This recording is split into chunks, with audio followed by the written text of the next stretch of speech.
আসসালামু আলাইকুম।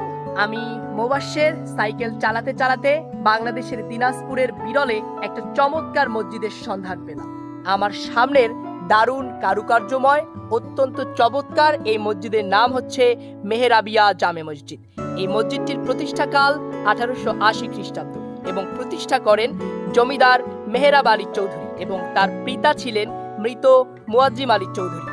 এটি বাংলাদেশের দিনাজপুরের বিরলের গোবিন্দপুর গ্রামে অবস্থিত। সত্যি এই মসজিদটির কারুকার্য দেখে আমি একদম অবাক। এই মসজিদের মিনার, গম্বুজ সবকিছুই অসাধারণ। তো এই তো রাস্তার পাশেই এই চমৎকার মসজিদটি, আর এই মসজিদটি প্রবেশ করার পূর্বেই আপনি দেখতে পারবেন আমার হাতের বাম সাইডে অনেকগুলো কবর। তো আমার সামনে একটা জমিদার বাড়ি, চৌধুরী বাড়ি। তো এই বিষয়ে আমার খুব বেশি ধারণা নেই, তবে এখানে যে চৌধুরী বাড়ি এবং চৌধুরী বংশের যে মানুষেরা এই চমৎকার মসজিদটি নির্মাণ করেছিলেন, তো এই মসজিদের সম্পর্কে আমার ধারণা ছিল না।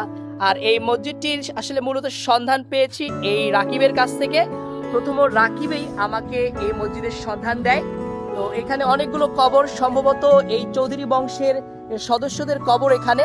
আর এখানে হচ্ছে মসজিদে ঢোকার একটা গেট। তো আমি এই গেট দিয়েই ভিতরে প্রবেশ করছি। আমার হাতের বাম সাইডে একটা অজুখানা, এখানে যে মুসল্লিরা নামাজ পড়তে আসেন তারা এখানে অজু করেন। এবং সামনে আগালেই একটা টিউবওয়েল এবং তার উপরে একটা বড় লিচু গাছ, এখানে ছোট্ট একটা প্রাঙ্গণ। তো এখানে লেখা আছে সিঁড়িতে জুতা পরে ওঠা নিষেধ, এজন্য আমি এখানে জুতোগুলো খুলছি এবং মসজিদের ভিতরে ঢোকার ট্রাই করছি। এই তো এটা হচ্ছে প্রধান ফটক। তো এই প্রধান ফটক দিয়েই এই মসজিদের ভিতরে প্রবেশ করছি। তো এখানে ঢুকতেই আপনি এই যে চমৎকার মসজিদটি দেখতে পারবেন। এটা হচ্ছে মসজিদের যে সামনের ছোট্ট একটা আঙ্গিনা। এখানেও যখন ভিতরে মুসল্লি ভরপুর হয়ে যায় তখন মুসল্লিরা এখানেও নামাজ আদায় করেন। তো এই মসজিদের স্ট্রাকচার, মসজিদের ডিজাইন, মসজিদের যে গম্বুজগুলো, তারপরে মিনারগুলো সত্যি অসাধারণ। তো আমি সাইকেলে সারা বাংলাদেশ ঘুরছি এবং বাংলাদেশের আনাচে কানাচে ছড়িয়ে থাকা সবগুলো বিষয় আপনাদের সামনে রিপ্রেজেন্ট করবার চেষ্টা করছি। তো বৃষ্টি হচ্ছিল এবং টাইলস অনেকটা পিচ্ছিল, অনেকটাই পানি জমে আছে, ভেজা ভেজা। তো এই তো মসজিদ, সত্যি অসাধারণ একটা মসজিদ। আর এই মসজিদের ওই সাইডে এবং এই সাইডে অনেকগুলো কবর। মরহুম মাজেদ আলী চৌধুরীর কবর, এখানে অনেকগুলো কবর আছে। সম্ভবত সবাই এই চৌধুরী বংশের সদস্য। তো আমি মসজিদটি দেখে সত্যি অবাক হয়েছি, কারণ এত চমৎকার একটা মসজিদ এই বিরলের একটা প্রত্যন্ত গ্রামে আছে, এটা আমি জানতেই পারতাম না যদি রাকিব আমাকে হেল্প না করতো। তো মসজিদটা আপনাদেরকে ঘুরে দেখালাম।